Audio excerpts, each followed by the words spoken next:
कहानी की शुरुआत में हम एच नाम के एक सिक्योरिटी गार्ड को देखते हैं जो अपने साथी बुलेट के साथ ढेर सारा पैसा बैंक में डिलीवर करने जा रहा था। तभी उनके ट्रक को रोककर ट्रक में टीयर गैस छोड़ दी गई। इस सब के बाद जैसे ही एच ट्रक से बाहर निकला वो गुंडे उसे देखकर डर गए और ट्रक को छोड़कर वहाँ से भाग गए। बुलेट ने अपने बाकी साथियों को ये बात बताई कि इसके साथ कोई तो गड़बड़ जरूर है। इसे देख के गुंडे भाग जाते हैं भाई, जैसे भूत देख लिया हो। लगभग 2 हफ्ते पहले ही पैट्रिक हिल नाम का ये आदमी इस कंपनी में इंटरव्यू देने आया था। ये कंपनी उन लोगों को सिक्योरिटी देने का काम करती है जो कैश का बड़ा लेन देन करते हैं। पैसों को एक जगह से दूसरी जगह पर सुरक्षित ले जाने की जिम्मेदारी लेते हैं। ये पैरी जो कि इस कंपनी में एक ऊंची पोस्ट पर है, वो पैट्रिक का रिज्यूमे देखकर काफी इंप्रेस हुआ। काफी अच्छे काम किए हुए तुमने, लेकिन फिर भी तुम्हें ये जानना जरूरी है कि ये काम कितना खतरनाक है। लगभग 5 महीने पहले हमारी एक पैसों से भरी वैन एक डिलीवरी करने जा रही थी। अचानक ही बीच रास्ते में उसे रोक लिया गया। ऐसा लग रहा था मानो रोड पर कुछ मरम्मत का काम चल रहा है। वर्कर्स ने एक ट्रक वैन के सामने लगा दिया और वैन के चारों तरफ से चोरों ने उसे घेर लिया जो कंस्ट्रक्शन वर्कर्स के कपड़े पहने हुए थे। इस वैन का एक दरवाजा तोड़कर चोरों ने अंदर ग्रेनेड फेंक दिया, जिससे ड्राइवर और सिक्योरिटी गार्ड दोनों घायल हो गए और उनकी मौके पर ही मौत हो गई। सारा पैसा गाड़ी में भरते ही जल्द से जल्द ये चोर यहाँ से निकल गए।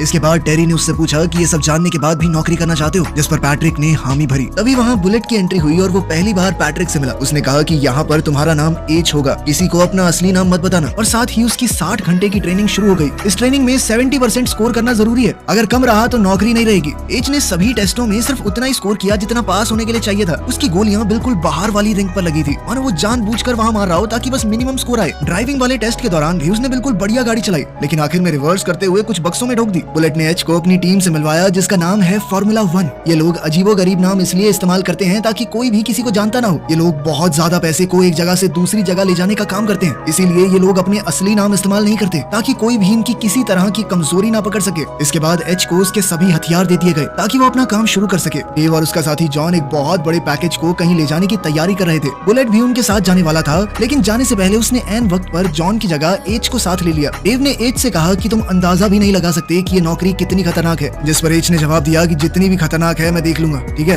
अब ये तीनों ट्रक में बैठकर पैसों को डिलीवर करने निकल पड़े। उनकी बातचीत के दौरान डेव ने कहा कि 5 महीने पहले जिस ट्रक में चोरी हुई थी उसमें उसकी ड्यूटी थी, लेकिन बाई चांस उसने छुट्टी ले ली जिस वजह से किसी और को जाना पड़ा और उसकी जान बच गई, वरना आज वो यहाँ बैठा ना होता। इस पर एच ने उससे पूछा कि छुट्टी क्यों ली तुमने। दरअसल उसे शक था कि जरूर उस चोरी में अंदर के किसी आदमी का हाथ है। डेव ने कहा कि पुलिस वाले मुझसे पहले ये सवाल जवाब कर चुके हैं, मैंने पिछले दिन थोड़ी ज्यादा पी ली थी, इस वजह से ऑफिस नहीं आ पाया। बात करते हुए वो लोग एक बिल्डिंग में पहुंच गए जहाँ से उन्हें $2 मिलियन उठाने हैं। पिकअप करने के लिए बुलेट एच को अपने साथ ले गया ताकि पता तो चले कि ये सिर्फ बोलता है या काम भी कर सकता है। ऐसे उठाकर वो लोग जल्दी से अपने डिपो में वापस आ गए जहाँ काफी सिक्योरिटी थी। इस डिपो में काम करने वाले हर एक आदमी को सिक्योरिटी चेक से गुजरना पड़ता है। डिपो में वापस आने के बाद सभी लोग आराम करने के लिए कमरे में गए। वहाँ जाने से पहले एच ने सभी काम करने वालों के ID कार्ड को ध्यान से देखा और फिर उस कमरे में चला गया। अंदर यही बात चल रही है कि एच ज्यादा बात नहीं करता। कंपनी का एक मेंबर उसके पास आया और एच से उसके बारे में जानने की कोशिश करने लगा। उसने एच से पूछा कि इससे पहले तुम कहाँ काम करते थे। एच ने बताया कि यूरोप की एक बड़ी कंपनी है, उसमें काम करता था। साथ ही उसने बात वहीं खत्म कर दी और उस आदमी से जाने को कहा। इस आदमी को एच की ये बात बहुत बुरी लगी और इस घटना के बाद तो सबको ही एच के ऊपर बहुत ज्यादा शक होने लगा।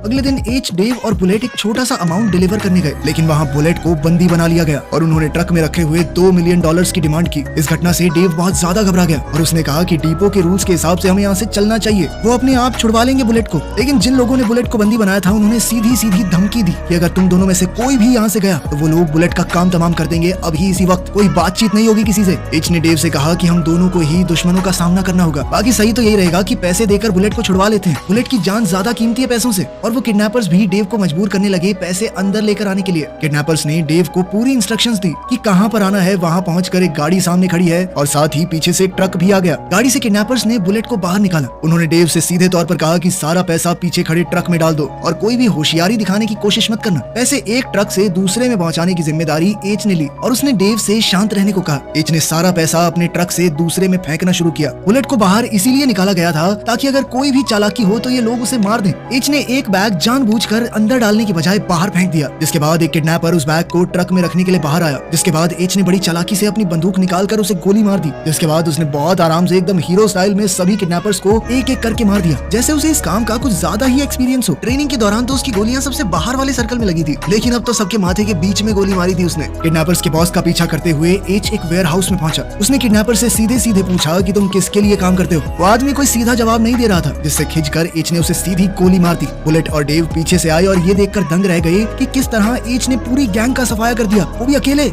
इस घटना के बाद पुलिस एच से इंटेरोगेशन करने लगी कि वो किसी दूसरे देश का सीक्रेट एजेंट तो नहीं है जो उसने इतनी आसानी से पूरी गैंग का सफाया करके रख दिया। इस पर एच ने कहा कि नहीं सर, ऐसा कुछ नहीं है, मेरा तो तुक्का बैठ गया, गलती से गोली निशाने पे लग गई सारी। इसके बाद पुलिस ने एच को शुरुआत में हुई चोरी की वीडियो दिखाई। इसे देखकर एच ने कहा कि मैं इस बारे में कुछ नहीं जानता, तब तो मैं काम भी नहीं करता था इस कंपनी के लिए। बाहर आने पर एच के सीनियर ने उसे बताया कि अब 1 महीने के लिए तुम्हें डेस्क जॉब करनी होगी क्योंकि ये कंपनी की पॉलिसी है, हम नहीं चाहते कि तुम डिप्रेस होकर कुछ गलत कदम उठा लो। एच ने अपने सीनियर से पूछा कि क्या तुम्हें मैं डिप्रेस लग रहा हूँ। तभी वहाँ उनकी कंपनी का मालिक आया और एच की बहुत तारीफ करने लगा। उसने सीनियर से कहा कि कंपनी को तो ऐसे ही लोगों की जरूरत है, ये कोई टेबल पे बैठ के काम करने वाला आदमी लगता है तुम्हें, औलाद की औलाद है ये। तभी उस पुलिस वाले ने जो एच से बात कर रहा था अपने सीनियर को फोन करके बताया कि ये वही है जिसकी तलाश ब्यूरो को 25 साल से है, लेकिन बॉस ने कहा कि अभी के लिए कोई एक्शन मत लेना और इसे जो कर रहा है अभी करने दो। ऑफिसर्स ने कहा कि अगर सब कुछ जानते बूझते हुए भी सर इसे यहाँ रहने दिया और कुछ उल्टा फुल्टा हो गया तो फिर डिपार्टमेंट की तो बदनामी होगी। लेकिन उसके बॉस ने कहा कि ऐसा कुछ नहीं होगा, ये यहाँ पैसों के लिए नहीं आया, ये जो भी करने आया है वो इसे करने दो। अब एच से मिलने के लिए कोई औरत आई जिसने उसे एक फाइल दी। इस फाइल में कंपनी के सारे एम्प्लॉइज का डेटा था और साथ ही किसी की पोस्टमार्टम रिपोर्ट भी। उन सभी फाइल्स को ध्यान से देखने के बाद एच को डायना नाम की एक सिक्योरिटी गार्ड पर शक हुआ और वो चुपके से उसके घर में घुस गया। उसने बंदूक की नोक पर डायना से कुछ सवाल पूछे। उसने डायना के घर पर रखे हुए कैश को देखकर पूछा कि इतने पैसे कहाँ से आए तुम्हारे पास। डायना ने ये पैसे एक शराब की दुकान से चुराए थे ताकि रिटायर होने के बाद ये पैसे उसके काम आ सके। डायना ने बताया कि मैंने अपनी जिंदगी में पहली और आखिरी बार ऐसा कुछ किया है। इसके बाद एच ने उससे पूछा कि अगर तुम्हें कुछ भी पता है तो बता दो, वरना अगर मुझे बाद में पता चला तो ठीक नहीं होगा तुम्हारे लिए। इस पर डायना ने मना कर दिया कि मुझे कुछ नहीं पता और एच ने भी उसे बस चेतावनी देकर छोड़ दिया।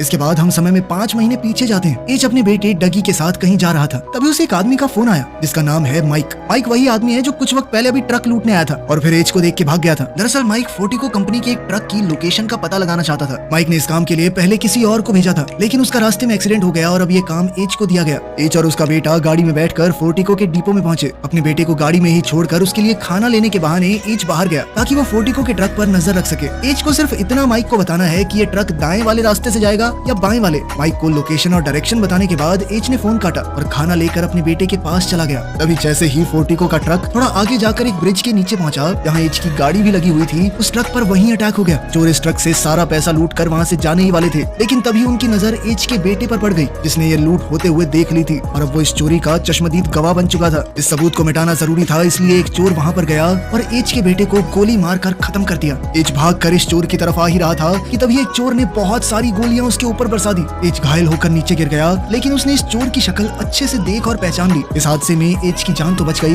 लेकिन उसके बेटे की मौत हो गई। एच की पत्नी ने अपने बेटे की मौत का जिम्मेदार उसे ही ठहराया और यहाँ हमें पता चला कि एच एक बहुत बड़ी गैंग का लीडर है और जिन लोगों ने इस ट्रक को लूटा और उसके बेटे की जान ली वो दूसरी गैंग थी। इस हादसे के बाद एच की पत्नी उसे हमेशा के लिए छोड़कर चली गई।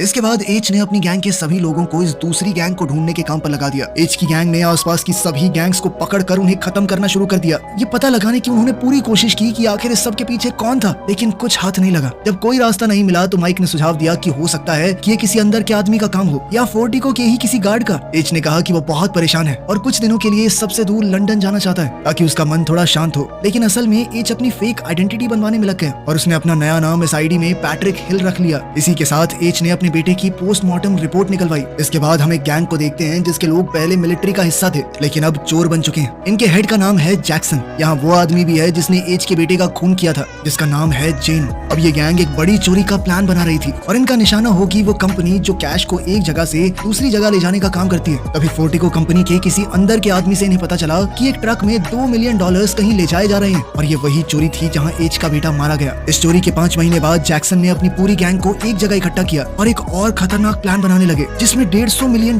उसी कंपनी फोर्टिको से चुराए जा सकते हैं। पूरे साल में एक दिन है जिसे ब्लैक फ्राइडे कहा जाता है। इस दिन फोर्टिको में बहुत ज्यादा कैश होता है। कुछ दिन बाद एच और बुलेट पैसे लेकर डिपो जा ही रहे थे कि तभी बुलेट ने एच को बताया, दरअसल मैं ही वो आदमी हूँ जो इन चोरों को सारी खबर दे रहा है। दरअसल बुलेट भी पहले जैक्सन की गैंग का ही हिस्सा था और अब वो काफी वक्त से इस कंपनी में काम कर रहा है ताकि सारी खबर जैक्सन की गैंग तक पहुंचाई जा सके। बुलेट ने एच से कहा कि तुम मुझे काम के आदमी लगते हो, मेरे साथ मिल जाओ, माला माल कर दूंगा तुम्हें। एच को इस खबर का लंबे इस समय से इंतजार था। एच उसका साथ देने के लिए तुरंत तैयार हो गया। बुलेट ने ट्रक को एक सीक्रेट जगह पर लगा दिया जहाँ से आगे का प्लान पूरा किया जा सके। यहाँ कुछ चोर उनके साथ उनके ट्रक में छुप कर बैठ गए। इसके बाद एच और बुलेट ट्रक को लेकर डिपो आ गए। अब ये चोर तुरंत डिपो के अंदर आए और ट्रक से बाहर निकलते ही वहाँ जितने भी सिक्योरिटी गार्ड और ऑफिसर्स हैं उन सबको बंदी बना लिया। लेकिन इस सब के बीच एक गार्ड ने सिक्योरिटी अलार्म बजा दिया था ताकि पुलिस को पता चल जाए कि डिपो के अंदर चोरी हो रही है। अलार्म बजने से अब पुलिस डिपो जरूर आएगी। मौका देखते ही बाकी सिक्योरिटी गार्ड्स ने इन लोगों पर हमला कर दिया, लेकिन जैक्सन की गैंग जल्दी ही उन सब पर हावी हो गई। जैक्सन की गैंग ने बुलेट प्रूफ जैकेट्स पहनी हुई थी। एच को पहले ही बंदी बनाकर अलग रख दिया गया था।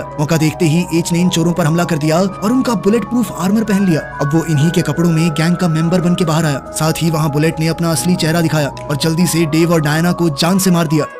अब जैक्सन, बुलेट और जेन ही इस गैंग में से जिंदा बचे हैं, लेकिन जैक्सन को भी फायरिंग के दौरान गोली लग गई और अब वो बुरी तरह से घायल हो चुका था। ये तीनों अब डिपो से किसी तरह पैसों से भरा ट्रक लेकर बाहर निकलते हैं और बाहर खड़ी पुलिस की गाड़ियों को चीरते हुए रोड पार करके उस गैराज में चले गए। इस गैराज के नीचे कुछ अंडरग्राउंड टनल्स बनी हुई हैं। जैक्सन इस वक्त बहुत जख्मी था और उसके दिमाग में ये शक भी था कि जेन उन्हें मारकर खुद सारा पैसा लेकर भागना चाहता है, जिस वजह से जैक्सन ने जेन पर बंदूक तानने की कोशिश की, लेकिन जेन ने जैक्सन की बंदूक छीन कर उसका गला काट दिया। अब जेन और बुलेट सारा पैसा लेकर इस टनल से बाइक्स पर एक गाड़ी के पास पहुंचे। इन दोनों ने सारा पैसा इस गाड़ी में लोड किया, लेकिन इन दोनों के ही मन में चोर था। इससे पहले कि बुलेट अपनी बंदूक निकालकर जेन को मारता, जेन ने पहले ही बुलेट को गोली मार दी और सारा पैसा लेकर इस टनल के जरिए जेन सही सलामत वहाँ से निकल गया और अब उसे लग रहा था कि वो आजाद हो चुका है। जेन अब अपने फ्लैट पर आराम कर रहा था। जैसे ही वो बाथरूम से निकलकर टेबल के करीब आया, तभी वहाँ एक फोन बजने लगा जो कि इन पैसों से भरे हुए बैग्स के बीच में पड़ा था। जैसे ही जेन ने फोन उठाया, तभी उसे पता चला कि एच भी वहीं उसके घर पर आ गया है। ये एच का प्लान था ताकि वो जेन की लोकेशन का पता लगा सके। एच ने उसे बताया कि जिसे तूने मारा था ना उस दिन, उस बच्चे को, वो मेरा बेटा था। उसने उसे अपने बेटे की पोस्टमार्टम रिपोर्ट दिखाई, जिसमें लिखा था कि इंटरनल ऑर्गन्स में गोली लगने की वजह से उसके बेटे की मौत हुई है। और फिर एच ने जेन को भी ठीक उसी तरह मारा जैसे उसने डगी को मारा था। इसके बाद एच बाहर आया जहाँ एक FBI चीफ उसका इंतजार कर रहा था। सारे पैसे एच ने FBI के हवाले कर दिए। अब अपना काम पूरा करके एच गाड़ी में बैठकर वहाँ से निकल गया।